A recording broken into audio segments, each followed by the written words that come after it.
the expert today we have with us, and I think we should start. I hope I'm visible, I'm audible to all of you. Yes, ma'am. Yes, ma'am, Yes, you are ma'am. audible. Ma'am, you are clearly audible. Clearly audible, right? Yes, Okay. ma'am. So, on behalf of Maulana Azad National Institute of Technology, Department of Architecture and Planning, uh, we welcome you for AICT Training and Learning ATAL Academy online faculty development program on disaster management and resilient sustainable cities. So we welcome you all back again. And yesterday we had a wonderful session. The session was not ending only. So thank you all the participants. And before we we won't take much time. The first expert that we are having here in team today is Dr. Nitin Dindorkar. And depending upon, we have analyzed and he's also seen what kind of participants are there. He will be addressing the needs of the participants. But in the session, we have named this, titled as presentation as per his expertise. So Professor Nitin Dindorkar is a prominent figure who needs no introduction. I feel so, I don't know, I cannot express.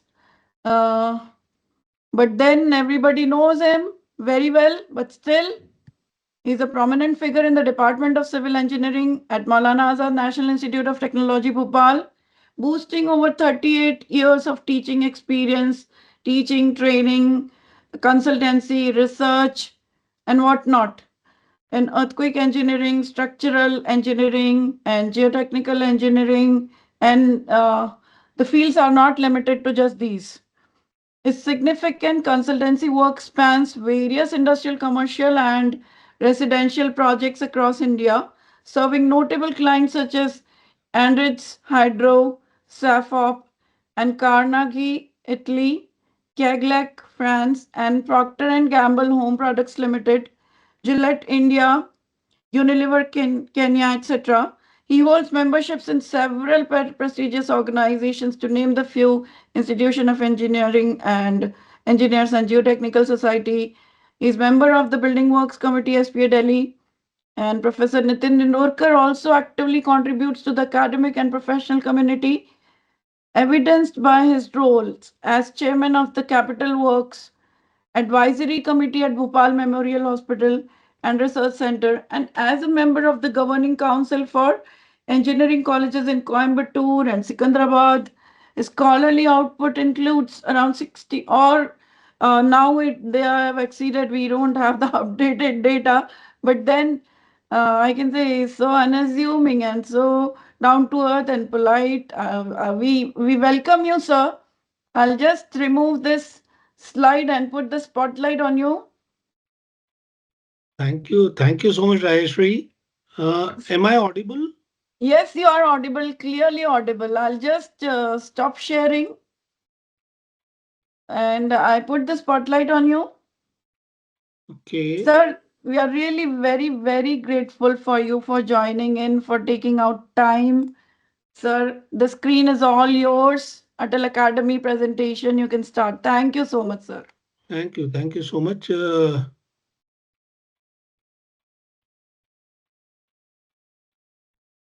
I am not very conservative with all these, so just excuse me, give me some time.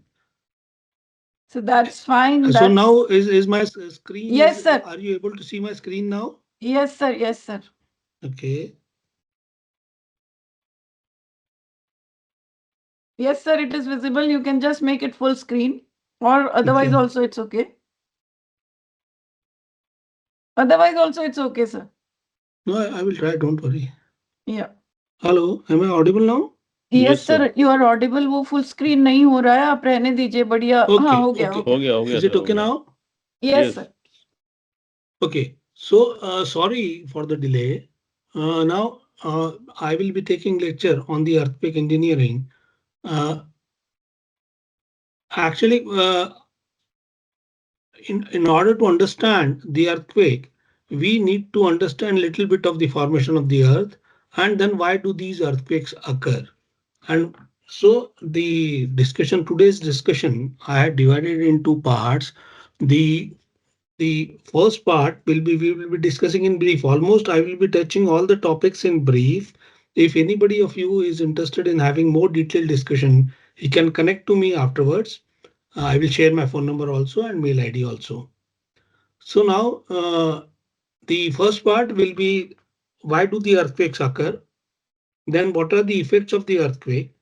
And what our Indian standard codes, IS codes, they describe about the provisions to take care of these earthquakes in the buildings and the structures. And secondly, then the few experiences of the failures as well as the construction problems. So if we see the earth, this is the formation of the earth. We have the solid core, then the liquid core, mantle and lithosphere. We are sitting on the top surface. If you see the inner core, the temperature is about 5000 degrees centigrade. The center is about 5500 degrees centigrade, such a high temperature. And over the surface, we can say the average temperature we can say it as zero. So you have a vast temperature gradient, thermal gradient from the center to the surface of the earth. Apart from that, this inner core is in a gaseous state at a very high pressure, say approximately 364 gigapascal. Whereas on the surface, we have the surface pressure. So because of lot of this pressure gradient and the temperature gradient along radially acting along the earth, there are stresses which are generated within the material of the earth. So these stresses, then what these stress, basically we have the inner core, then the outer core, then the mantle, and then the crust. The mantle is basically a combination of the molten material and certain solid pieces of, I can say, rock. So we have certain very solid big pieces and a molten material.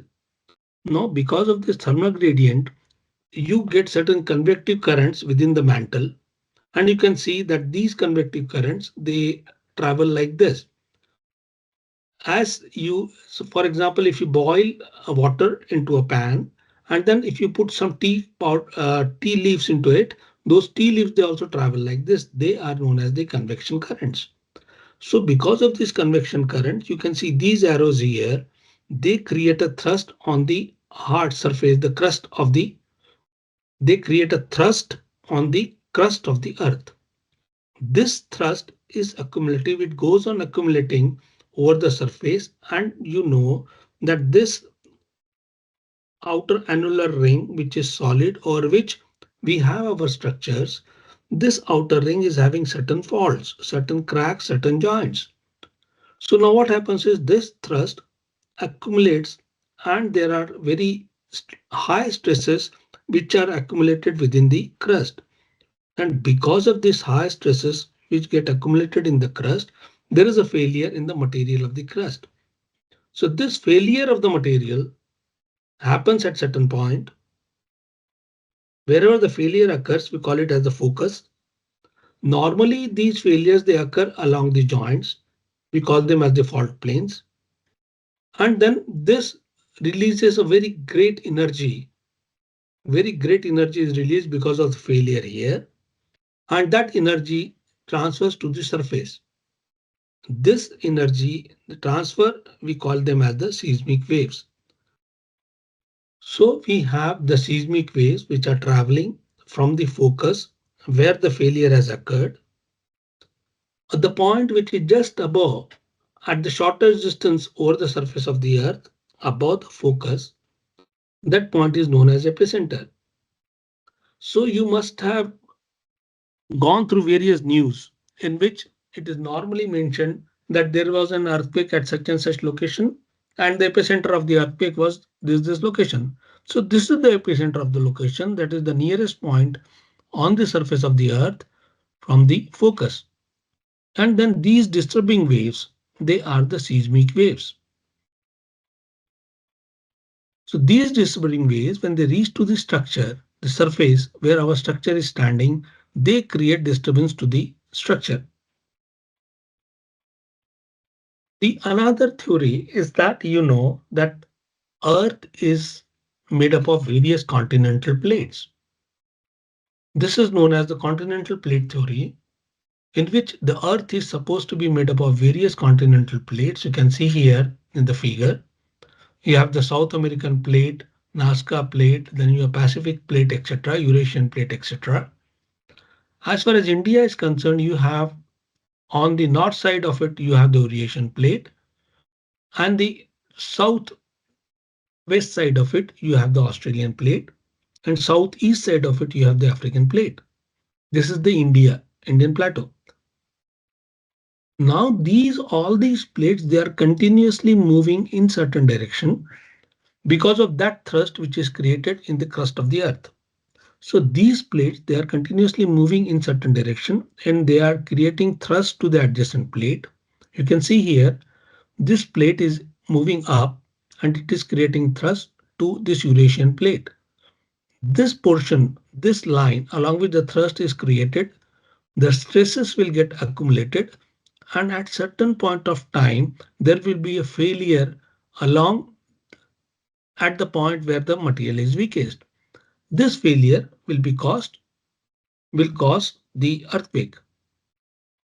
As discussed, we have different plates, and these two plates, when there is a failure there, the plates, suppose this is plate B, this is plate A. Whenever there is a failure, the plate will take different paths so as to adjust the displacement because of the failure. So this is described here. This theory of continental plates can be verified or can be, say, proved by this particular figure.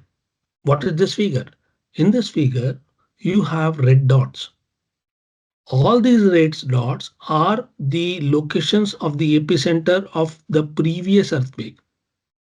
Let me tell you here the knowledge of the earthquake that we have till date. Most of the knowledge is based on our past experience. So we have from every earthquake, we learn something, and then based on those learnings, we can derive further theories. So this theory of continental plate was verified. If you see all the epicenters of the previous earthquakes, they were mostly along the plate boundaries. This is another theory, elastic rebound theory. We will not go into the depth of the elastic rebound theory. So now our point of discussion is this one, that we have the earthquake which is occurring here at the focus. The disturbing waves, they travel along the body of the earth and then they reach to the surface. This is the structure which is of concern to us. These waves, when they travel, you know, in the earth, you have different composition of material. You can have soil, you can have rock, you can have different composition. This is basically it is a heterogeneous material. So as it is a heterogeneous material, you can have different layers or different materials. So when you can see here in this figure, when there is an earthquake, the disturbing wave, say for example, travels along the red line. When it reaches the junction, intersection of two materials, some part of it gets reflected and some part of it gets refracted. Then the reflected wave again go to the next body, again next interface. There also there is a reflection and the refraction. And as we have multiple heterogeneous material here, so basically the result what you get out of this is a very complex result in which you have different waves traveling in different direction. So I cannot say that my structure will have the disturbance because of the earthquake only in one particular direction. For a fraction of second, it can be in one direction. For another fraction of second, it can be in other direction. Now you can see here, this wave, when it reaches at the surface, it get transferred into the surface waves. So basically what is happening is we have this waves which are reaching to the body, the structure. They are known as the body waves. And we have here the waves, disturbing waves. They all are the disturbing waves. These waves which are traveling over the surface, they are known as the surface waves. So basically we have the body waves and the surface waves which are created by the earthquake. Same description, that you have the focus, you have the waves which are traveling. Now here you can see, so you have, as we have discussed, we have the body waves which are traveling within the body, and we have the surface waves which are traveling over the surface. Now these waves, that is the body waves, they transfer to different material which is there within the earth. That means different geological material which is there within the earth. And as we have discussed, this is a heterogeneous material. You can have different materials at different points. So what, how dangerous this particular wave will be, what will be the say strength, distracting strength of this wave, that will depend on what is the material through which it's traveling. If the material can absorb some of it, so lesser will be transferred to the upper layer. If the material cannot absorb it, it will transfer the whole vibrations to the surface. So basically what will be the effect of these disturbing waves on the structure? It mainly depends on what is the geological strata below that particular structure. So geological formation below the structure and geological formation from the earthquakes, that is the focus to the structure, these geological formations are very important to understand so as to know what will be the intensity of the damage of these various waves. Body waves. Now, as far as the surface waves are concerned, surface waves, they travel along the surface. So basically they depend on the properties of the material which is there over the surface.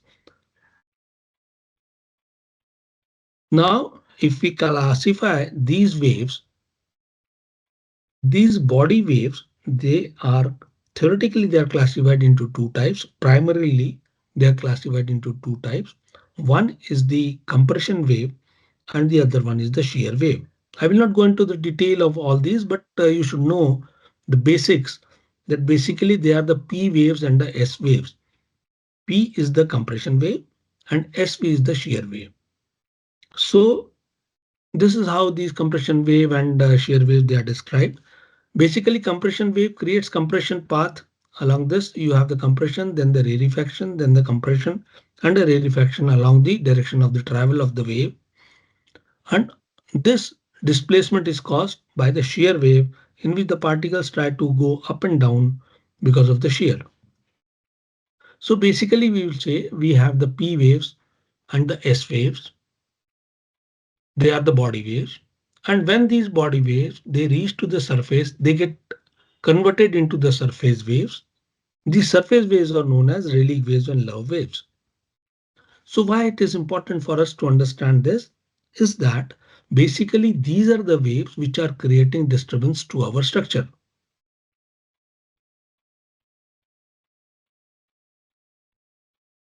Now the simplest instrument which measures the disturbing waves is known as the seismograph. This is a very simple description of the seismograph. As you have the ECG, you can say when you stretch on the ECG report, you have the waves which are like this. Basically, if you fix up this base over the ground, because of the earthquake, this base will start vibrating. And as the base vibrates, you have this attachment frame that will also vibrate. And then you have the weight, which will act as a pendulum and it will start oscillating. And when this weight starts oscillating, because it is connected by a wire, it is suspended by a wire. So when this weight start oscillating, there is a pen which is connected to the weight. So that pen will make a marking on the paper which is on the rolling drum. So you have a paper roll which is on the rolling drum. This paper roll continuously rotates at some constant speed. Whether there is an earthquake or there is no earthquake, this continuously rotates at a constant speed. So when there is a no earthquake, naturally you know that the pen will be stationary and it will be creating a straight line over the paper roll. And in case of earthquake, then what will happen is that this starts oscillating. So you will get a markings like this, which is shown here. Here, please don't get confused. This part where the paper roll is shown to be attached, this is shown to be attached over the base, but normally that is not the case. This paper roll is independently supported so that only your base and the frame vibrates. Only your frame vibrates and creates oscillation of the weight. This portion of the paper roll does not vibrate because of the earthquake. But just to have a simple explanation, we can understand this particular picture. So now when I straighten up the paper, this paper, when I take it out and when I straighten it up, I will get a graph something like this. So if I study this graph, I can see that here initially you have some disturbance like this. Then this disturbance dies down. Then again you have the disturbance like this. And then again you have the disturbance which is of higher intensity like this. Why it is higher? Because now this is a combination of all these disturbances. Apart from, so basically this disturbance, as we have discussed, we have the P waves, we have the S waves, we have the Rayleigh waves, and we have the Love waves. P waves and S waves, they are the body waves and they are the surface waves. Out of these two, P waves and S waves, the velocity of P wave is higher than the velocity of S wave. So naturally, when the velocity of the P wave is higher, it will reach first to the object and S wave will reach second to the object, and thereafter the surface wave will reach the object. So you can see here the P waves, they have reached. The first disturbance is observed because of the P waves.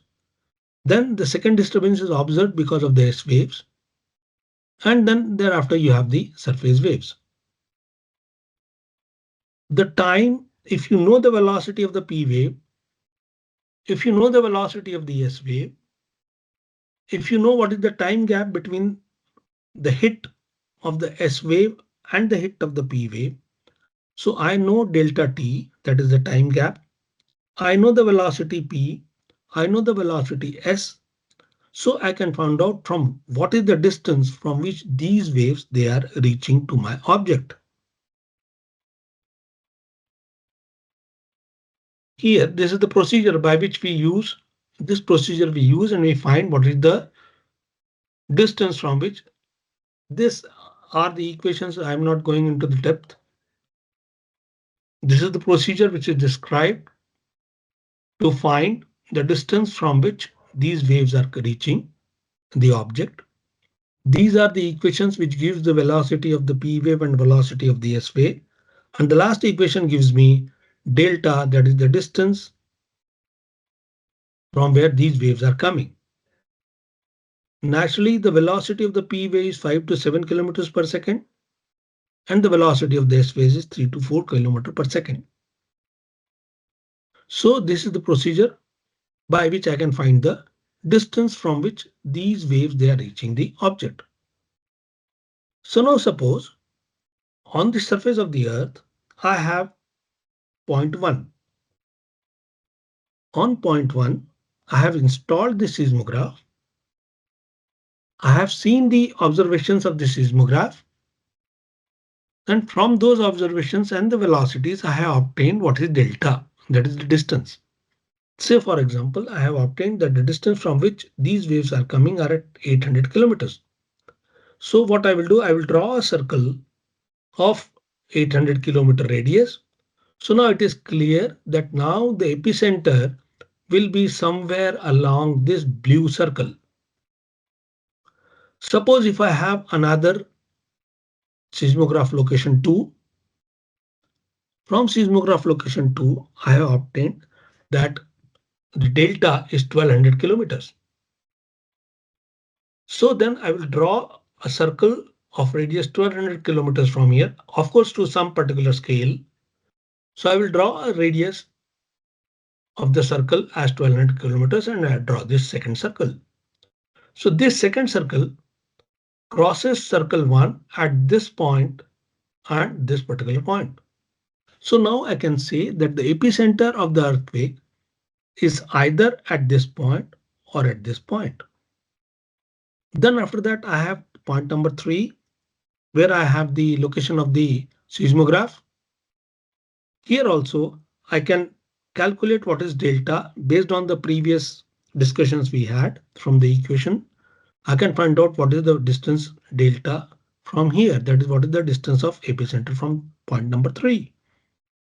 Then I will draw a circle from point number 3 and say, for example, I get that this circle cuts this particular point. So I can say that this is the location of the epicenter. So this is how whenever there is an earthquake, we study the seismograph. We study the seismograph readings, then we do certain calculations, theoretical calculations, and only based on those calculations, then we come to the conclusion that where will be the epicenter of that particular earthquake. And you know that as epicenter is at the shorter distance from the focus, so maximum damage is likely to occur. Maximum damage is likely to occur at the epicenter. But it may happen that at the epicenter you have no habitation, no development at the epicenter, so it may not be noticed at that particular point. So basically what we discussed is that this one, the damaging factor of these body waves, where P and S waves, will depend on what is the geological strata you have here. And normally you know that below the structure you have the soil. So now it becomes very important for us to study what is the type of soil which is below the structure and what will be the effect of this particular soil on the structure. Whether this soil, will it be friendly for the structure under the earthquake condition, or this soil will create more damage to the structure under seismic condition. That we need to study. And basically that will depend on what is the type of soil and what are the properties of the soil and how that particular soil behaves under seismic condition. As I told that mostly the study knowledge of the earthquake we have got from our past experience. So there was a study which was done regarding the type of soil and the damage. And in this study, which was done in 1970, after 1974 earthquake, it was found that the clay soil, the damage is 26%. If it is a sand below the structure, the damage is 3.5%. And if you have rocks, the damage is only 0.2%. So it is very clear for us that when you have clay soil, the chances of damage are much more as compared to rocks. You can see some of these photographs. The damage can happen like this also, wherein you can see the picture.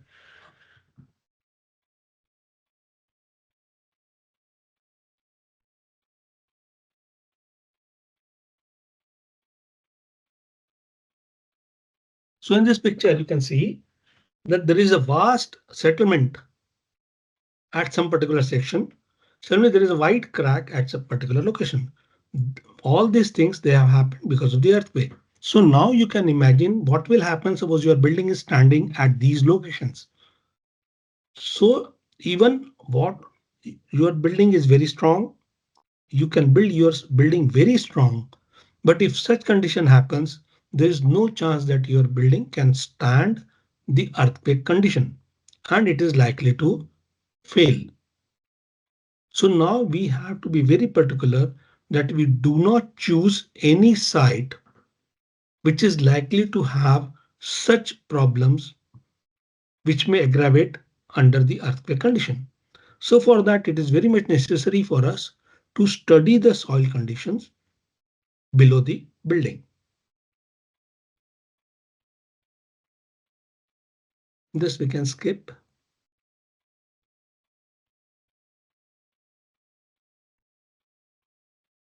Can I discuss a bit of soil mechanics if you are interested? Or shall I skip it? I think, sir, please discuss because we have wide range of participants. A little bit, if you can discuss. Okay, okay. Thank you, sir. So thank you. So as we have discussed that basically what is happening is that we don't want such type of soils under our building. And in order to have this, we need to study what is the type of soil, what are the different types of soil and how do they behave under earthquake. So if I classify the soil, mainly the basic classification of soil is we all know one is the clay and the other one is the sand. If we very broadly classify them, we have the clay and the other one is the sand. Under the sand category, you have gravels, stones, cobbles, boulders, etc. The major difference between these two types of soils is that here the strength of the soil is generated by the force of attraction between the particles, which is known as the cohesion. And here the strength is derived by the bulk forces, gravitational forces which are acting on individual particle. So that is the difference. Here the strength is in the clays, the strength is because of the cohesive forces between the sand clay particles. And whereas here the strength of the material is derived by the gravitational forces which are acting on individual particle.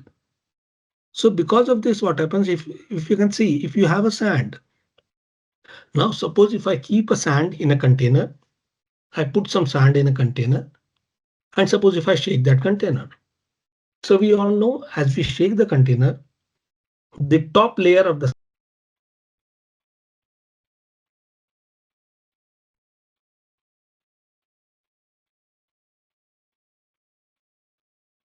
Sound is not coming. Yes, it seems he is disconnected. Just have patience. He'll join again. Just Yeah, have. of course.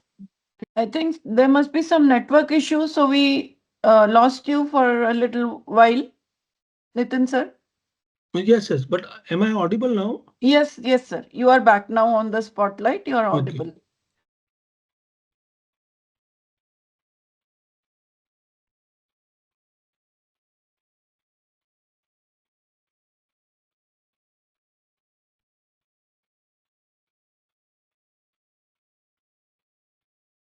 Yes, sir. We can see your screen, your slide. We can see. Okay, thank you.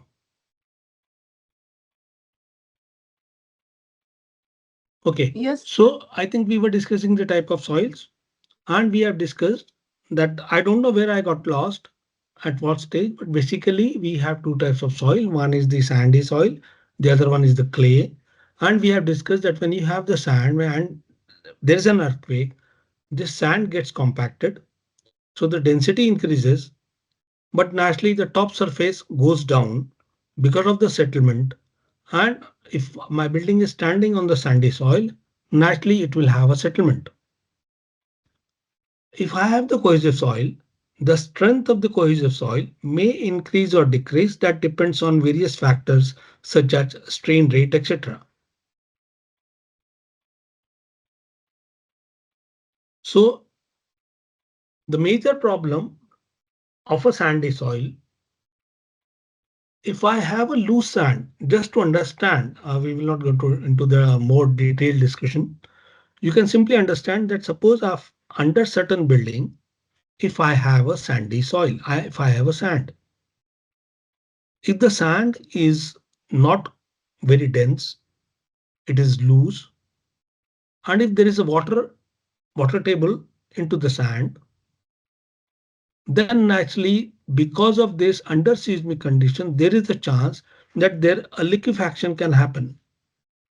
A liquefaction is a phenomena in which what happens is that certain layer of the sandy soil, which is loose and having water, becomes a material which is similar to fluid and it starts flowing. So this is a very dangerous state in which suppose my building is standing on the surface and suppose there is a sandy soil below the building. Say for example, at a depth of say 2 kilometers or so, there is a sandy layer which is very loose and there is a water there. So under seismic condition, under earthquake, what will happen is that that particular layer of the soil, which is about 2 kilometers below, that will become liquid, that will behave as a liquid and it will start flowing. So, and as it starts flowing, the material which is above for the 2 kilometers depth, that will going to settle, that will start settling into that liquid layer. And gradually this settlement will reach to the surface and my structure will also sink into the ground. So this is the theoretical concept of how the liquefaction happens. So this right now I will try to skip. You can see here this particular photograph. Here you can see this building. This building is tilted and finally failed like this. These buildings, they have also started tilting and they got a position like this. Whereas these buildings, you can say they are standing straight. The location of these buildings is not very far. They are all very close. So whatever earthquake was there was a sandy layer below this building. There was a liquefaction below this building. So this building gradually started sinking down into the ground and finally it got tilted like this. When there is a failure because of liquefaction, it may happen that the earthquake occurred, say for example, 8 a.m. in the morning. But this sinking at the surface, sinking of the building may start somewhere in the evening. You never know. Earthquake was in the morning, but sinking started in the evening. Why? Because that 2 kilometer depth soil need to get settled into the liquid material. And so that takes a long time. So this liquefaction failure takes a long time and it is very gradual and very slow. So this normally, if you have a liquefaction failure of any building, the chances of loss of mankind is less because you get sufficient time to evacuate the building. You can say this is the phenomena of the liquefaction. This has become liquid, it has flown away, and now my building is settling down here. Then there is another concept of earthquake. In fact, now because of the short of the time, we will not discuss this. That is what is we call the strength of the earthquake. There are two major scales of measurement. One is the magnitude, the other one the intensity. Basically, magnitude is a scientific scale of measuring the earthquake energy. And as you must be knowing that whenever there is an earthquake in the newspaper, you will find there was an earthquake at such location and the magnitude of that earthquake was say 6.5 to the Richter scale. So basically there is a Richter scale which is much more common and magnitude is measured by the Richter scale. This Richter scale magnitude is measured from the seismograph which we have already discussed. From the seismograph, you can find out what is the magnitude of the earthquake from the seismograph reading. That means this is a bit scientific. But in order to measure the magnitude of any earthquake, you need to have seismograph. And you should have seismograph installed at various locations within the country so as to get the accurate value of the magnitude. Seismograph is a very costly equipment. So many countries, they may not afford the seismograph. So then the another way around is to measure the intensity. Intensity is an indirect method of measuring the strength of the earthquake. This is basically based on the damage study that we do after the earthquake has happened. Once the earthquake has happened, then a team of engineers will reach to the site. They will see what is the damage, what are the various types of buildings, what are the different types of damages which has occurred. And based on the damages, based on the various factors, they will study and then they will classify that this intensity of this earthquake was, say, for example, 2, 3, 4, 5, 6, 8, etc. Our Indian standards, they have divided our country into various zones depending on how strong the earthquake can come in that particular area. Those zones are zone 2, 3, 4, 5, etc. Zone 5 is the area where the maximum intensity earthquake can come. And zone 2 is the area where the minimum intensity earthquake will come, has a chance of coming. So our Indian standard is also not based on the magnitude. It is based on the intensity, which is an indirect scale of measurement of the earthquake. So this is the Richter scale. Now I am not going into the depth of all these because of the short of time. Now let us come to the Indian standard codes. Basically, when I say, as we have discussed, that the major concern in case of earthquake resistant design is what is the type of soil that you have below the building. How strong my foundation should be so as to resist the earthquake forces. So as far as the Indian standards are concerned, basically there are three standards. There are multiple standards, but the basic standards are 1904, 4326 and 1893. 1893 is the earthquake resistant design. This is the general provisions of building. This is the basic code that we need to refer for earthquake resistant design is the 1893.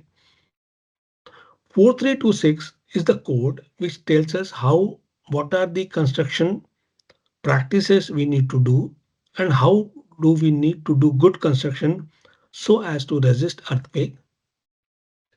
1904 is regarding the construction of foundations. But this is the general code, general requirement. It is not a specific code for earthquake resistant. It is the code for general requirements of the foundations. So we have understood that 1904 is the general code for the foundation, not for the earthquake. And 4326 is for the construction. And 1893 is the basic code which tells us that what are the criteria for design and construction of earthquake resistant structure. Now let us see what these codes say about the foundation and the soil. If I see 4326, IS 4326, this says that for the foundation, you follow the provisions of 1904 and 1893. And as we have discussed, 1904 is the code which is for the general practice, not for earthquake specifically for the earthquake. So 1904 is the code which is not specific for earthquake, and this says that you go to that code. And 1893, of course, 1893 is for the earthquake. Then this code says that it is assumed that the subgrade below the entire area of the building is same.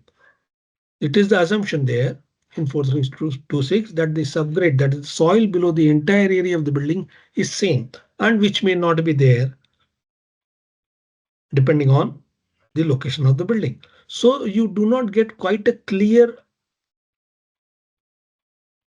basics, quite a clear idea that what to do for the foundations when you have under earthquake to make your foundations resistant for earthquake. If I go to 1893, which is a specific code for earthquake resistant design, this code says that this code considers the structure standing on rocks and soils which do not settle or which do not liquefy. And under the earthquake, the liquefaction is likely to be there, settlement is likely to be there, and loss of strength is likely to be there. But all these factors, they are not considered in this code. It means that we need to have some code which specifically covers the geotechnical considerations under earthquake condition in order to resist the earthquake forces, how to design and how to construct our foundations. That is a gap that we need to cover. Foundations, we all know that we have the different types of loads for which we have to design our foundations. This figure shows that when you have a frame and we are providing isolated footings for the frame, all the foundations, we should achieve a condition in which all the foundations, if they settle, basically they should not settle beyond certain value, permissible value as given in the code. But even then if they settle, the settlement of all the foundation should be same, so that your superstructure, superstructure beams and columns, they do not have any additional stresses. But this type of settlement should not happen, wherein the foundations, they are settling by different values, what we call them as the differential settlement. Because if there is a differential settlement, then in that case, these joints of the beams and columns, they will be subjected to additional movements which they need to resist. And if they are not capable of resisting this, there will be a failure in the structure. So we need to avoid that. I am skipping some of the slides because of the shortage of time.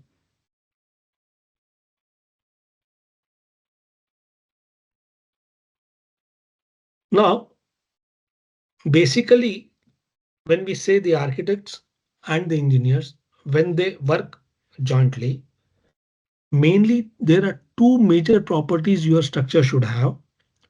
One is the ductility. Your structure should have sufficient ductility. Ductility means it can bend, it can deflect to any shape, and it can come back to the original shape without any failure or stress failure or local failure. So that is the ductility to understand in a very common layman language. There should not, it can come back to its original position without having failure into it. You know, our structure is mostly made up of RCC, reinforced concrete. The reinforced concrete structure, mainly it is composed of steel and concrete. If I see steel, and if I study the failure behavior of the steel, this is the stress strain diagram of the steel. So at the time of failure, steel gets around 20% strain. That means the change in length is about 20%. If I take a piece of 1 meter, it may go up to 1.2 meters and then it will fail. But whereas the concrete is concerned, this is a major problem that when the concrete fails, it achieves only 0.35% of the strain. So I will say that my steel is very ductile because it can achieve long change in length, but whereas concrete, it cannot achieve change in length, so it will fail. So I will say concrete is brittle and steel is ductile. Now, in order to have a earthquake resistant design, I want my design should be ductile. That means I should take special care of RCC member so that my RCC member is given ductility through the steel, and this brittleness of the concrete is prevented.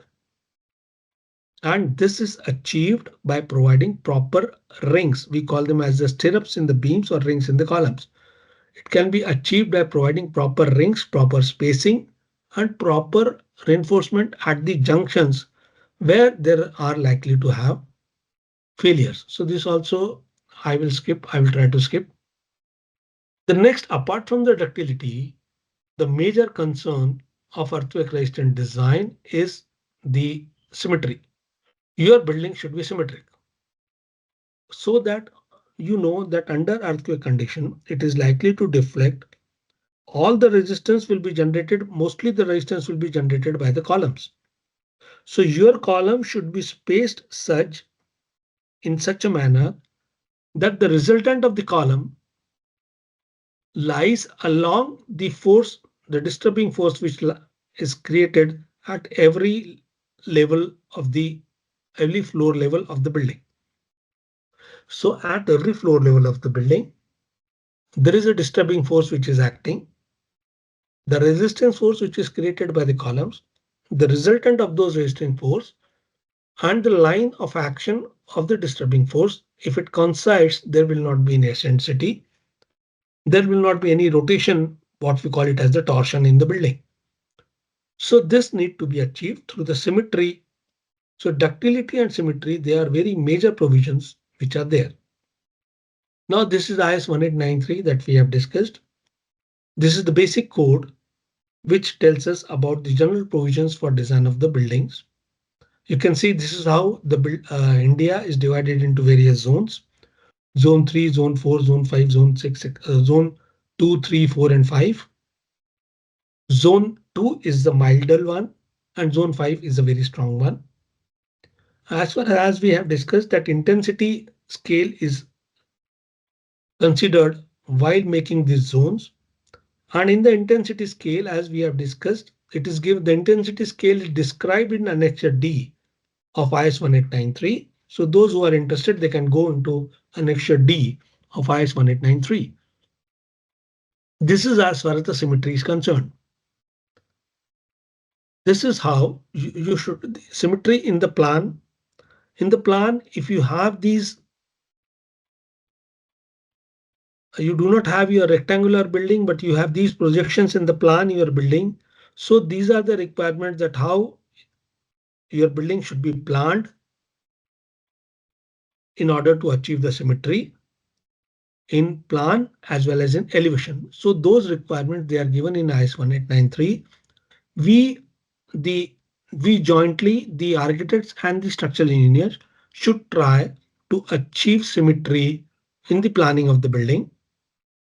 And suppose if there is no symmetry, we can have joints here so as to make the building symmetric. So we can have expansion joints in various parts of the building so as to make the building symmetric. So all this symmetry, how to achieve symmetry, it is given in IS 1893. Now we can see here. Because of the earthquake, say for example, this is one of the failure. You can see here the beam, it has failed, and this is the crack which has occurred in the beam, which is approximately at 45 degree from the column. This is another failure. These are the very common types of failure. This is the common type of failure in beam because of earthquake. This is a very common type of failure in columns because of the earthquake. Here at the junction where you have the beam and the column has failed. You can see like this. The stirrups, they have opened and the failure is like this. This failure can be at the top junction of the column. This can at the bottom junction of the column here. Here it is at the bottom junction of the column and the earlier was at the top junction of the column. So mainly, as we have seen that in a RCC structure, the failure is likely to happen at the joints, in the column, and in the beams. So the joint detailing need to be very particular. The detailing of the reinforcement, as we have discussed, concrete is a brittle material. The ductility that you will get is only through the steel. So you need to have very properly placed steel at the joints in the beams and columns. You can see here, such condition should not happen that the beam reinforcement is just resting on the column here, and here It is just resting on the column reinforcement. This should not happen. So how you should provide your reinforcement at the junctions in order to achieve ductility in design in the RCC structures. So that is, there is a code 13920. This code tells you that how to achieve ductility in the building by providing the reinforcement in a proper manner. So these are the various provisions of the code. This also I will skip. Only thing, those who are interested, I think all the architects should at least go once through these so that they understand what is the importance of reinforcement placement at the joints. And even the engineers, if they are not conversant with this code, they should also go through this particular code 13920 regarding how to place the reinforcement so as to achieve ductility in the structure. Then the another code that we discussed was 4326. 4326 is regarding the buildings, the construction of the buildings, and mostly it is focused towards the buildings which are the load bearing buildings, say masonry buildings. So in case of a masonry buildings, it is understood, most of the people know that in case of masonry buildings, what we need to do is we need to provide bands. You can see here, you need to provide a band at the top. You need to provide a band at the lintel level. You need to provide a band, vertical bands at the corners. These bands, they are the RCC bands. So if I am constructing the building by brick masonry, even then I need to provide RCC bands, one band at the roof level, one band at the lintel level, and the bands, vertical bands at the corners. So this is what is the general practice that is to be done. But suppose if I am constructing a small building, say a guard room, say in Bhopal, or a guard room in say northeast, or say in Delhi, or if I am constructing a big house, load bearing house in zone 2, or I am constructing a similar house in zone 5. I know that zone 5 will be more critical. So what should I do? Whether I should provide all these provisions for all the houses in all the zones? No, because providing these will make your building uneconomical. So this code shows us that depending on what is the category of the building, the buildings are divided into various categories B, C, D, and E. You can refer to IS 4326, and in IS 4326 the buildings are divided into various categories, and based on in which category your building is there, what are the provisions you need to do, they are given here in this table 5 of 4326. The provisions are can be simply to control the mortar ratio. If you control the mortar ratio, even then you can achieve certain seismic resistance. If you provide the doors and windows in a proper frame, then you can achieve certain seismic resistance. So all the seismic resistance provisions need not be provided for all the buildings.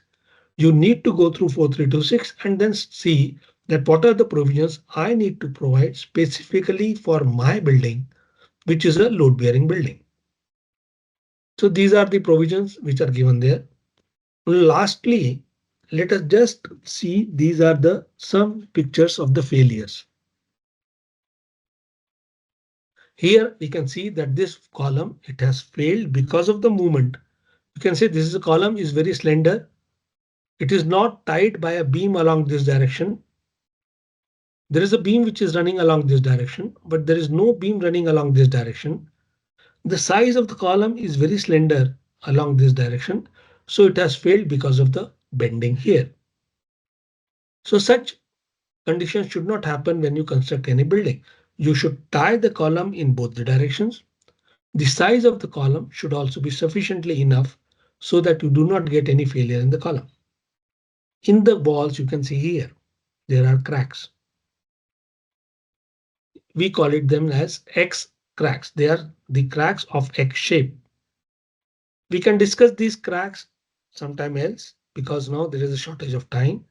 But basically these walls, they are the partition walls. They are the walls within the frame of the building. So it is very easy. You can replace these walls. And if you have a partition walls, such type of failures are likely to happen. In fact, we should prevent these failures by providing proper cement mortar and proper bands so that such failures do not occur. But if such failures occur, we do not classify them under the structural failures. शैतान भाई से मिल लिया मैंने You can see here now, this is the complete ground floor of the build structure has gone. And now the top two floors, they have come down. This is because of the failure of the columns here. You can see here, this column is almost somewhat okay, but this column you can see it has gone. So the failure normally the failure starts from the corner columns. The corner columns, they are very critical. And we need to see, you can see here. In any building, these corner columns, they are very critical. Why? Because these corner columns, when we design them for gravity, that is dead load plus live load, they are the columns which are having minimum load. So you can provide them very slender with a very small size and small reinforcement. But these columns, they are very critical. They become critical when there is a seismic activity. So corner columns at the upper floors are the most critical elements under seismic condition. And they are the least stressed element under the gravity load condition. So if you do not take care of the seismic conditions, if you design your columns only for the gravity load, such type of failures are likely to happen. So these are other failures in the load bearing walls. You can see in the load bearing walls, there is a failure at the lintel. Mostly the corner goes away like this. So that is why it is stated that at the corner, if you provide a vertical band here, then such types of failures can be avoided. There was a lintel band provided here. That is why the cracks, they have not gone above the lintel level. You can see here. You can see this in this figure. You can see that all the wall, it has gone. The roof slab is okay. The window you can see here is closed. Luckily, the windows are closed. So this window is like a frame, which is acting like a frame. And this is taking now all the load of the roof slab. So frame action is very important. You can understand from here that frame action is very important in order to have a seismic resistance building. So whenever you construct any building, you should try to have a frame action in your structure. This is the ancient structure and the new structure. You can see the ancient structure is still standing and the new structure, it has distressed. It is distressed. That is because of the lime and also the footprint of the building. There are other many reasons. It is a symmetric structure. It is constructed by lime. The thickness of the walls is good. So that is why they can restrain, they can resist the earthquake properly. So thank you so much. Now we can have the interactive session. If anybody of you is interested in any queries, we can discuss those. So I thank you so much, sir. Your presentations are so nice to hear. And we will welcome questions now. Please raise your hand. Yes, Vivek.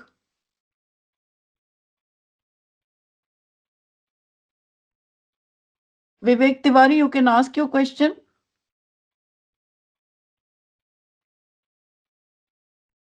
Yes, Vivek. Hello, am I? Yes. Yes. Sir, good evening, sir.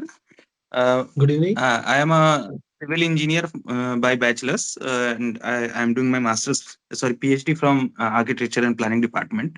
So, my question is that, as we had discussed yesterday, is lecture that most of our zones are overlapping for different kind of disasters.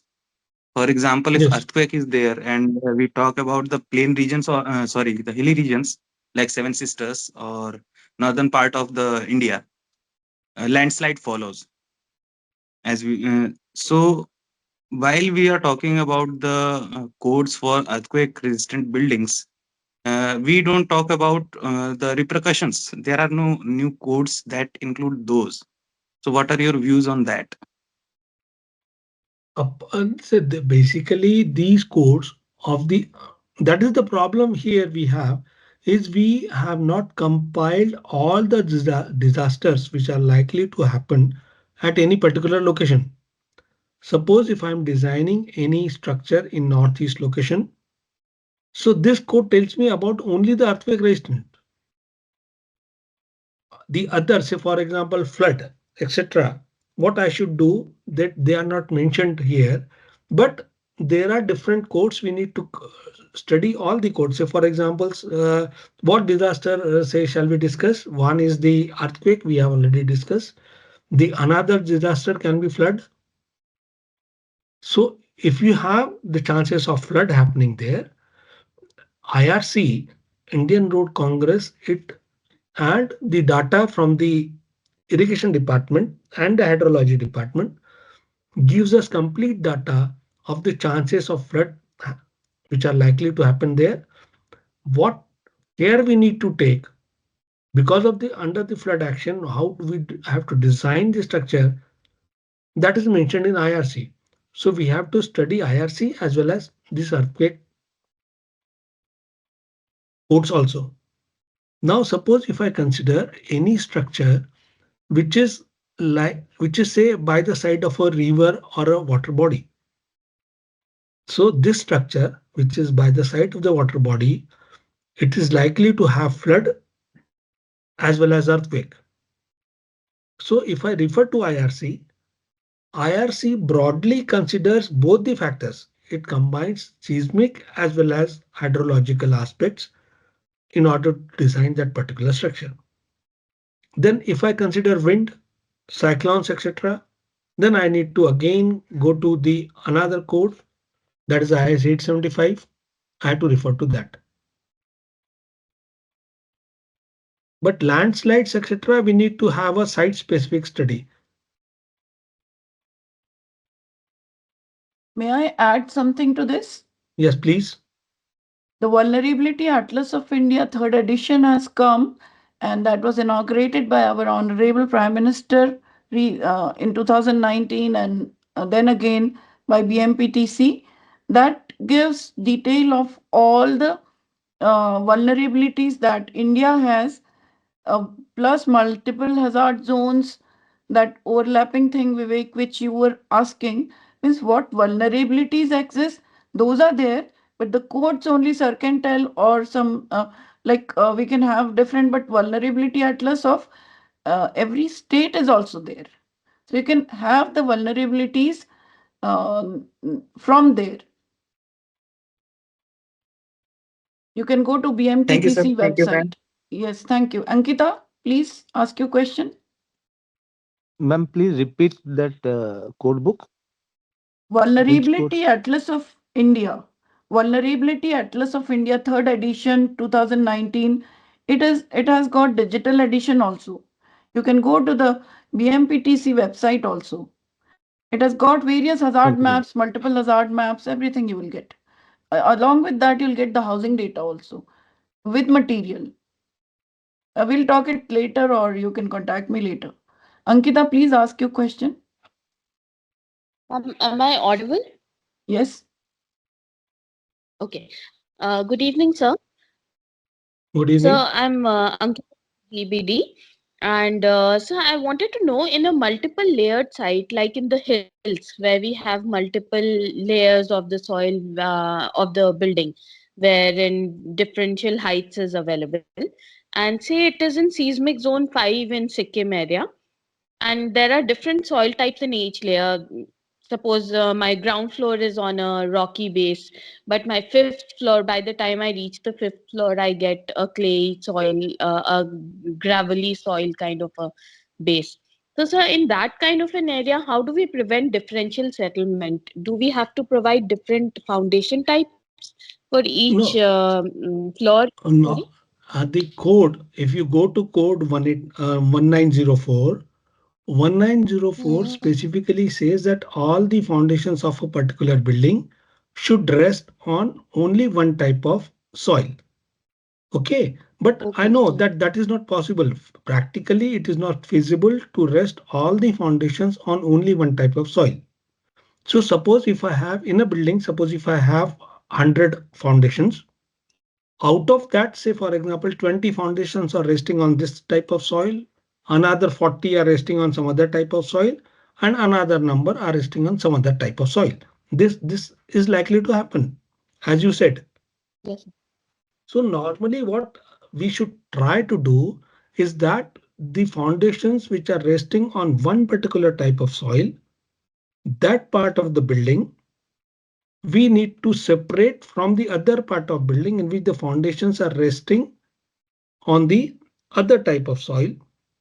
We need to only separate these two buildings by providing a expansion joint in between. So that if building A settles, building A, say for example, building A is on the weaker soil, building B is on a comparatively stronger soil. So even if building A settles down for more than the building B, it does not make any difference as far as the stresses at the joints are concerned. Okay, sir. Is it clear? Thank you so much. And if you Yes, have sir. any Thank you, sir. specific case, if you anybody of you are facing any problem, then they can contact me directly. If you have any specific case, you can interact with me over the mail or WhatsApp so that we can discuss it more detail and we can sort out the issue. Thank you, sir. Bhavna madam, please ask your question. Thank you, Ankita. Yeah. Thank you, Rashri, and thank you, Professor. I am Dr. Bhavna Vasudev from MSU Baroda.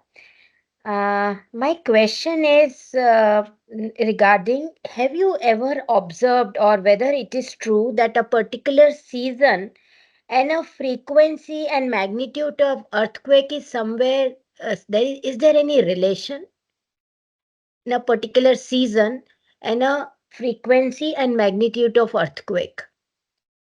No, That no, is no. one question. Second question is, I previously coming to teaching, I worked with HUTCO and I was looking after building center, setting up the building center.